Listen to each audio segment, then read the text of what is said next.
Bienvenue dans cette vidéo où nous allons découvrir l'un des anges les plus mystérieux et redoutés de la Bible, Abaddon. Peu de chrétiens connaissent véritablement son nom, et pourtant, il joue un rôle central dans les événements apocalyptiques décrits dans le livre de l'Apocalypse en libérant des forces destructrices sur la terre. Quelle est sa fonction et pourquoi son nom signifie-t-il destruction? Restez avec nous pour comprendre le rôle de cet ange mystérieux dans le plan divin. Abaddon ou Apollyon en grec est l'un des anges les plus mystérieux et énigmatiques de la Bible. Son nom apparaît exclusivement dans le livre de l'Apocalypse à la fin du Nouveau Testament, et il est souvent interprété comme un ange destructeur. Contrairement à des anges comme Michael ou Gabriel, qui jouent un rôle protecteur ou messager, Abaddon est associé à la destruction, au jugement et à la fin des temps. Voici une description détaillée de cet ange, de son rôle et de sa fonction. Le nom Abaddon vient de l'hébreu Avadon, qui signifie destruction ou lieu de la perte. En grec, ce même ange est appelé Apollyon, qui signifie celui qui détruit ou destructeur. Ces deux noms, en hébreu et en grec, décrivent non seulement son rôle mais aussi sa nature. Il est celui qui conduit à la ruine, à la dévastation et à la fin.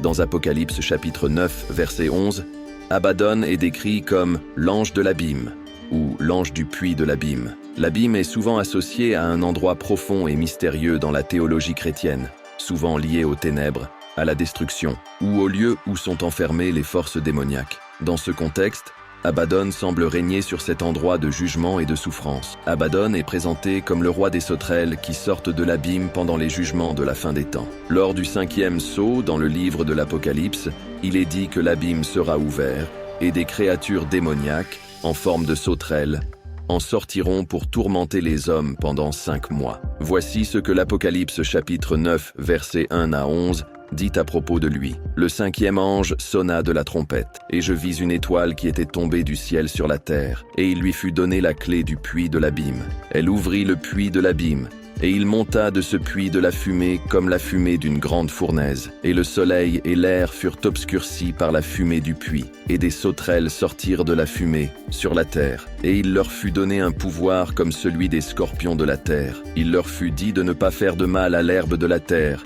ni à aucune verdure, ni à aucun arbre, mais seulement aux hommes qui n'avaient pas le sceau de Dieu sur leur front. Et il leur fut donné de les tourmenter pendant 5 mois. Leur tourment était comme celui du scorpion quand il pique un homme. En ces jours-là, les hommes chercheront la mort, mais ils ne la trouveront pas. Ils désirent mourir, mais la mort s'enfuira d'eux. Dans ce passage, Abaddon, en tant qu'ange de l'abîme, libère ces créatures démoniaques qui représentent les jugements divins à l'époque de la fin des temps. Elles sont envoyées pour tourmenter les humains qui ne sont pas marqués du sceau de Dieu. Les sauterelles, bien qu'elles aient une apparence étrange, ont le pouvoir de causer une souffrance intense, mais elles ne peuvent pas tuer les hommes. Le rôle d'Abaddon ici est donc celui de l'exécuteur de la destruction et du tourment, gouvernant ces forces démoniaques pour accomplir le jugement divin. Le rôle d'Abaddon est intimement lié à la notion de démonisme et de destruction spirituelle. Il est souvent vu comme un prince des ténèbres ou un chef de l'armée des puissances démoniaques qui œuvre sous le commandement de Satan, bien qu'il ne soit pas directement identifié comme Satan lui-même. Il fait partie de ces principautés et puissances mentionnées dans Éphésiens chapitre 6 verset 12 qui sont des entités spirituelles malveillantes dans les royaumes célestes. Dans ce chapitre, l'apôtre Paul décrit aussi la lutte spirituelle des chrétiens comme un combat non contre la chair et le sang, mais contre les principautés, contre les pouvoirs, contre les gouverneurs de ce monde de ténèbres, contre les esprits méchants dans les lieux célestes. Abaddon, en tant qu'ange destructeur, pourrait être l'un de ces puissants princes spirituels qui opèrent dans le but de semer le chaos et de détruire l'œuvre de Dieu. Dans la tradition chrétienne, Abaddon est souvent vu comme un symbole du mal absolu, une figure qui incarne la destruction et la perte. Il n'est pas un ange bon, comme Gabriel ou Michel, mais un ange déchu, ou plutôt un serviteur de Dieu qui accomplit des actions terrifiantes dans le cadre du jugement divin. Sa fonction n'est pas celle d'un ange qui protège ou qui annonce de bonnes nouvelles, mais celle d'un être spirituel qui représente la fin du mal et la réalisation des jugements sur la terre. Certains commentateurs ont tenté d'associer Abaddon à Satan, en raison de ses fonctions similaires de destruction et de régence sur le mal. Mais une telle association reste spéculative. Il est plus probable qu'Abaddon soit un général démoniaque sous les ordres de Satan, exerçant un pouvoir sur les forces de l'abîme.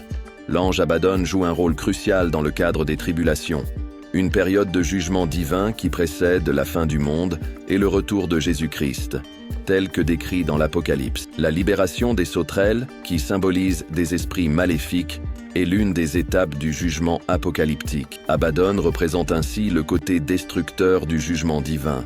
Il est celui qui ouvre la porte à une souffrance intense, bien qu'il soit limité par Dieu dans ce qu'il peut faire. En termes de symbolisme, Abaddon représente la destruction ultime, la fin du mal et l'irréversibilité du jugement de Dieu. Le fait que son nom signifie destruction ou perte renforce cette idée. Il incarne la fin des ennemis de Dieu et est lié à des événements cosmiques où les forces de la terreur et du mal sont libérées pour accomplir un jugement final. En conclusion, Abaddon est un ange complexe qui représente la destruction et le jugement dans le plan divin pour la fin des temps. Son rôle de roi des sauterelles dans l'Apocalypse fait de lui un agent de la colère divine, apportant souffrance et tourment aux non-croyants. En tant que prince des ténèbres, il gouverne les forces de l'abîme et agit sous la permission de Dieu pour exécuter des jugements terrifiants sur la terre. Contrairement aux autres anges nommés, Abaddon incarne un aspect plus sombre du plan divin, montrant que même la destruction a un rôle dans le processus du salut et de la justice divine.